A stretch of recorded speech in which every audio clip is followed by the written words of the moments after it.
Hello students, कैसे हैं आप। उम्मीद करता हूँ आप सभी सुरक्षित हैं, अपने घर पर हैं। और जैसा कि आप सभी को ज्ञात है कि पूरे देश में, पूरी दुनिया के अंदर कोरोना संकट चल रहा है। तो अभी विद्यालय कब खुलेंगे ये अभी निश्चित नहीं है, इसलिए आपको घर पर रहते ही और इस अनिश्चित काल में अपने घर पर ही आपको पढ़ाई करनी है। जो भी वीडियो आपको दिए जाते हैं उनका आप रेगुलर अध्ययन करेंगे। ओके, जो भी नोट्स दिए जाते हैं उनको आप नोटबुक में लिखें। ठीक है, चलिए स्टार्ट करते हैं आज की क्लास। और बायोलॉजी की क्लास मैंने स्टार्ट कर दी थी, दूसरा चैप्टर अपना चल रहा था। दूसरे चैप्टर में आज का अपना टॉपिक रहेगा परागकण की संरचना। ठीक है, परागकण की संरचना या structure of pollen grain. Okay, परागकण की संरचना पढ़ने से पहले हम ये जानते हैं कि परागकण होते क्या है, परागकण किससे कहेंगे। तो पिछली क्लास जो अपनी हुई थी उसमें मैंने बताया था आपको कि जो लघु बीजाणु धानी जो होगी उसमें लघु बीजाणु का निर्माण होता है, जो लघु बीजाणु चतुष्क से स्वतंत्र होते हैं। एक चतुष्क आपको बताया था, जैसे कि इस प्रकार का एक चतुष्क है, ये 4 लघु बीजाणु है और एक एंजाइम आपको बताया था, केलेज एंजाइम। केलेज एंजाइम क्या करता है, यहाँ पर ये केलोज कार्बोहाइड्रेट की जो भित्ति है, इस भित्ति का अपघटन करता है और ये चारों जो लघु बीजाणु है इनको स्वतंत्र कर देता है। ये 4 जो कोशिकाएं हैं, प्रत्येक कोशिका को हम यहाँ क्या करें, एक लघु बीजाणु कहेंगे। ओके, प्रत्येक कोशिका को एक लघु बीजाणु कहा जाएगा और ये जो लघु बीजाणु है इन्हीं को हम परागकण कहते हैं। लघु बीजाणु को क्या कहते हैं, परागकण कहते हैं। परागकोश जब फट जाएगा तो लघु बीजाणु धानी से जितने भी लघु बीजाणु वो बाहर निकलेंगे और उस दौरान लघु बीजाणु क्या कहेंगे, परागकण कहेंगे या पोलन ग्रेन कहा जाएगा। ठीक है, तो ये पोलन ग्रेन क्या है, परागकण की संरचना किस प्रकार की होती है वो हम यहाँ आज के टॉपिक में। ठीक है, तो आपको ध्यान रखना है कि जो लघु बीजाणु है उन्हीं को हम क्या कहेंगे, परागकण या पोलन ग्रेन कहेंगे। ओके, फिर यहाँ हम परागकण के बारे में पढ़ेंगे और इसकी संरचना किस प्रकार की होती है वो लेंगे आज।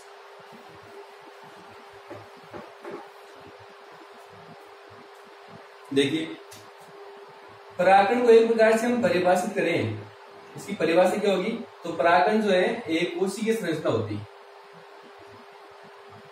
परागकण आपको ध्यान रखना किस प्रकार की कोशिका होगी, एक कोशिकीय संरचना है और इनमें जो केंद्रक होता है वो अगुणित होता है, क्योंकि अर्धसूत्री विभाजन से बनता है। तो यहाँ जो परागकण है वो कैसे होंगे, अगुणित होंगे। ठीक है, और इसके अंदर केंद्रक एक होगा, तो किस प्रकार की संरचना होगी, एक केंद्र की संरचना होगी। ठीक है, एक केंद्र की संरचना होगी और गोलाकार संरचना होती है। तो परागकण जो है वो एक कोशिकीय होंगे, अगुणित होंगे, एक केंद्र की और गोलाकार संरचना होती है, जिनका निर्माण लघु बीजाणु धानी के अंदर होगा। और लघु बीजाणु धानी कहाँ होते हैं, परागकोश के अंदर पाए जाते हैं। ठीक है, तो परागकण की जो संरचना वो हम यहाँ पर लेते हैं। परागकण जो है ये गोलाकार संरचना है, इनका जो आकार है वो निश्चित नहीं होता। ये 20 से लेकर और 50 माइक्रोमीटर साइज के पाए जाते हैं। इनका साइज कितना होगा, 20 से लेकर 50 माइक्रोमीटर। सबसे छोटे यदि हम परागकण की बात करते हैं तो एक प्लांट है मायोसोटिस एल्पेस्टिस। मायोसोटिस एल्पेस्टिस, इस पादप के परागकण सबसे छोटे होंगे। और सबसे बड़े परागकण की हम बात करते हैं तो यहां पर एक प्लांट है मिराबिलिस जलापा। मायोसोटिस के जो सबसे छोटे परागकण है और मिराबिलिस के सबसे बड़े परागकण। ठीक है, तो परागकण क्या होंगे, एक कोशिकीय अगुणित केंद्र की गोलाकार संरचना है, जिनका जो साइज आमाप जो फिक्स नहीं रहता है, 20 से 50 माइक्रोमीटर तक ये पाए जा सकते हैं। और सबसे छोटे मायोसोटिस एल्पेस्टिस में पाए जाएंगे, सबसे बड़े मिराबिलिस जलापा में पाए जाएंगे। ओके, और यहाँ जो परागकण है इनको हम नर युग्मकोद्भिद की प्रथम कोशिका कह सकते हैं। क्या कहेंगे, नर युग्मकोद्भिद की प्रथम कोशिका। आपको यदि ज्ञात है तो हमने जो टॉपिक स्टार्ट किया था चैप्टर में, दूसरे चैप्टर में जो हमने पहला जो टॉपिक लिया था वो लिया था नर युग्मकोद्भिद का विकास और उसकी संरचना किस प्रकार की है, वो हमने स्टार्ट किया था। ठीक है, तो उसी के बारे में मैं कह रहा हूँ कि जो परागकण जो होते हैं वो नर युग्मकोद्भिद की प्रथम कोशिका होती है। कहने का अर्थ है कि अभी जो नेक्स्ट आएगा टॉपिक अपना नर युग्मकोद्भिद का कंप्लीट विकास कैसे हो रहा है, तो उसकी जो पहली कोशिका जो है वो परागकण है। अगर परागकण जो होगा उससे नर युग्मकोद्भिद का विकास होगा। तो यहाँ जो परागकण होगा उनको हम नर युग्मकोद्भिद की प्रथम कोशिका कहेंगे, अर्थात first cell of male gametophyte. परागकण से जो नर युग्मकोद्भिद का विकास होगा। तो परागकण के बारे में हो गया कि एक कोशिका के अगुणित एकेंद्र की और गोलाकार संरचनाएं हैं, आकार इनका 20 से 50 माइक्रोमीटर की रेंज में होता है, ठीक है। और ये नर युग्मकोद्भिद की प्रथम कोशिका होती है, ठीक है। अब यहाँ जो है अपने जो टॉपिक हमने लिया है, परागकण की जो संरचना है वो किस प्रकार की, इसकी जो स्ट्रक्चर है वो किस प्रकार की होती है, वो हम एक डायग्राम से आपको बताते हैं। ओके, चलिए।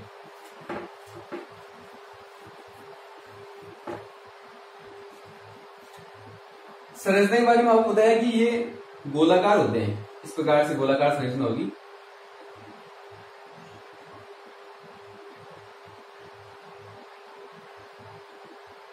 गोलाकार संरचना में बताया था कि एक केंद्र की होते हैं, एक केंद्र पाया जाएगा, एक केंद्र, ये इनका केंद्रक है, ये केंद्रक हो गया, ठीक है। और ये परागकण जो होंगे द्विस्तरीय होते हैं, इनका जो स्ट्रक्चर है, स्ट्रक्चर में बाहर की ओर 2 स्तर या 2 परतें पाई जाती है। तो एक परत तो हो गई है, दूसरी परत ये है,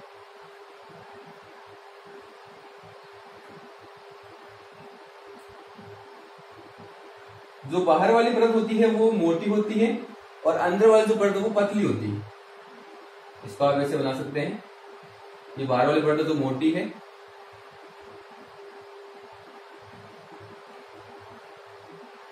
इस प्रकार से। ओके, ये बाहर वाले परत में थोड़ा डार्क कर देता हूं।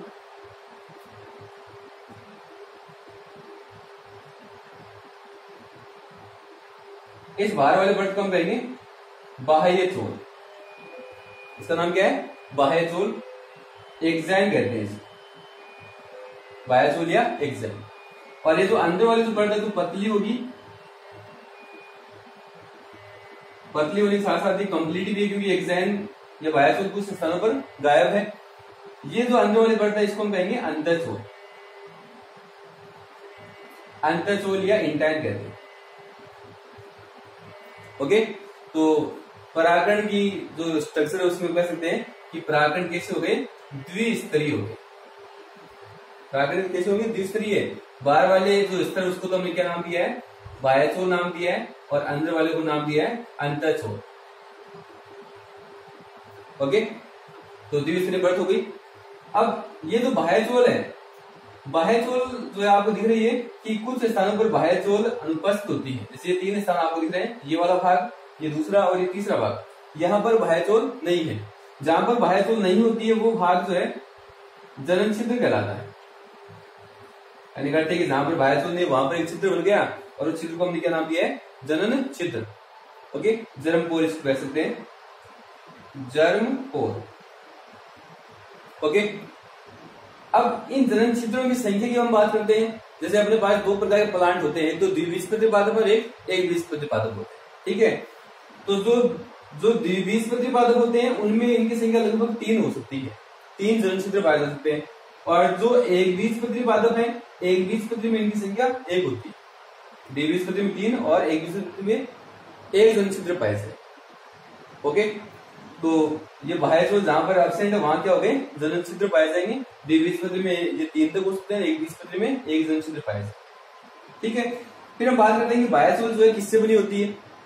तो बाह्यचोल जो है इसके बारे में बता दूं कि आपको दिख रही है मोटी परत है, दृढ़ होगी, ठोस परत होगी ये, और ये स्पोरोपोलिन से बनी होती है। स्पोरोपोलिन इससे बनी होगी। स्पोरोपोलिन आपको याद आ रहा होगा कि हमने बताए थे कि टेपिटम की कार्य बताया था कि टेपिटम जो है वो स्पोरोपोलिन भी स्रावित करता है, और वो स्पोरोपोलिन जो है वो परागकण की बाह्यचोल का निर्माण करता है, ठीक है। ये स्पोरोपोलिन जो है ये बाह्यचोल को दृढ़ता प्रदान करता है, और परागकण का जो जैविक और भौतिक अपघटन जो होता है वो होने से रोकने का काम स्पोरोपोलिन का है। किसी भौतिक कारक या जैविक कारक से परागकण जो नष्ट नहीं होंगे, क्यों? क्योंकि ये स्पोरोपोलिन जो है ये इस परागकण की सुरक्षा करता है। अर्थात हम कह सकते हैं कि स्पोरोपोलिन की उपस्थिति में परागकण जो वो लंबे समय तक जीवित रह सकते हैं, सर्वाइव कर सकते हैं, अस्तित्व में बने रह सकते हैं, ठीक है। तो बाह्यचोल किससे बनी होगी? स्पोरोपोलिन से। कई बार हमने पढ़ा है कि कीट परागित जो पुष्प हैं, कीट परागित पुष्पों में जो परागकण बनते हैं, उन परागकणों में एक बाहरी स्तर जो होगा उस पर एक चिपचिपा पदार्थ पाया जाएगा, और उस चिपचिपी पदार्थ को कहते हैं पोलन कीट। ये जो बाह्य जो परत है जिसको हम बाह्य चोल करें, कीट परागित जो पुष्प है उनमें परागकणों की जो बाह्य चोल जो होगी उस पर पोलन कीट का एक चिपचिपा या हम कहेंगे एक तेलीय आवरण या परत पाई जाती है। तो पोलन कीट कहां पाया जाएगा? जिन पादपों में कीटों के द्वारा परागण की क्रिया होती है उनमें बाह्य चोल पर पोलन कीट की तेलीय परत पाई जाएगी। इस तेलीय परत के होने का फायदा क्या होगा, क्या प्रॉफिट है? देखिए, कीट जब पुष्प पर बैठता है तो जब परागकण की तेलीय परत कीटों के संपर्क में आती है, पोलन कीट जब कीटों के संपर्क में आएगी तो परागकण जो है वो कीटों की सतह के साथ चिपक जाते हैं, और वही कीट जब एक पुष्प से दूसरे पुष्प पर ट्रांसफर होगा तो अपने साथ वो परागकणों का भी ट्रांसफर कर देता है, और उसको हम क्या कहते हैं? कीट परागण कहते हैं। तो पोलन कीट जो है वो बाह्य चोल की पर पाया जाएगा, और इसकी उपस्थिति में कौन सा परागण होगा? कीट परागण। ठीक है, तो बाह्य चोल अपनी कंप्लीट है। इसमें ये स्पोरोपोलन से बनी होगी, कीट परागित में बाह्य परत पर पोलन कीट का तेलीय परत भी पाया जाएगा। ओके, चलिए नेक्स्ट हम बात करते हैं अंदर वाली आंतरिक परत की, इंटाइन, या इसको हम अंतःचोल कर रहे हैं। अंतःचोल जो है ये पतली है, दिखाई दे रहा है आपको, ये परत जो है वो पतली होगी, और अंतःचोल में दो पदार्थ पाए जाएंगे। एक तो इसमें होगा पेक्टिन, एक तो ये पेक्टिन से बनी होती है, प्लस इसमें सेलुलोज भी पाया जाता है। तो पेक्टिन और सेलुलोज ये दोनों मिलकर अंतःचोल का निर्माण करेगी। ठीक है, और पेक्टिन और सेलुलोज को हम एक शब्द में लिख सकते हैं, अर्थात पेक्टोसेलुलोज भी कह सकते हैं, पेक्टोसेलुलोज। ठीक है, अर्थात जो आंतरिक परत है या अंतःचोल जिसको हम कह रहे हैं वो किससे बनी होगी? पेक्टोसेलुलोज से बनी होगी, पतली परत होती है। ठीक है, और जब परागकण अंकुरित होते हैं तो परागकण अंकुरण के दौरान क्या होगा? ये अंतःचोल वाली जो परत है, अंतःचोल जो होगा यही पराग नलिका के रूप में बाहर निकलता है। यह आगे आएगा टॉपिक, वहां हम लेंगे कि जब परागकण का अंकुरण होता है वर्तिकाग्र की सतह पर तो ये अंतःचोल वाला भाग ही जनन छिद्र से बाहर निकलता है, और बाहर निकलने के बाद ये जो नलिका समान आपको भाग दिख रहा है इसी को हम क्या कहते हैं? पराग नलिका कहते हैं। ठीक है, अर्थात पराग नलिका का निर्माण कौन करता है? अंतःचोल वाला भाग ही करता है। ठीक है, कब? जब परागकण का अंकुरण होगा। परागकण का अंकुरण कहाँ होगा? वर्तिकाग्र की सतह पर। वर्तिकाग्र किसका भाग है? स्त्रीकेस्त्र का भाग है। स्त्रीकेस्त्र का शेष भाग आपको बताया था कि वहां वर्तिकाग्र होगा, और उस वर्तिकाग्र पर परागकण जाएंगे, ट्रांसफर होंगे कीटों के द्वारा या किसी और भी माध्यम के द्वारा जा सकते हैं। तो उस दौरान ये अंतःचोल वाला जो भाग है यही जनन छिद्र से बाहर निकलेगा और पराग नलिका का निर्माण करेगा। ओके, तो ये परागकण की संरचना आपको दिख रही है।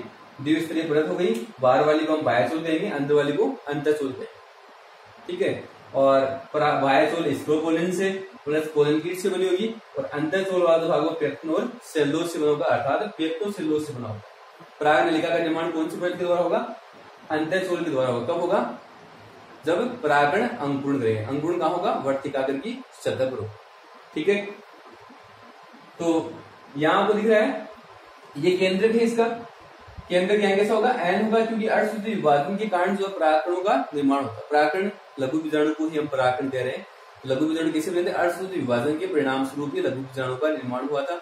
लघु बीजाणु मैंने आपको बताए थे अगुणित होते हैं, तो ये परागकण कैसे होते हैं? अगुणित होते हैं।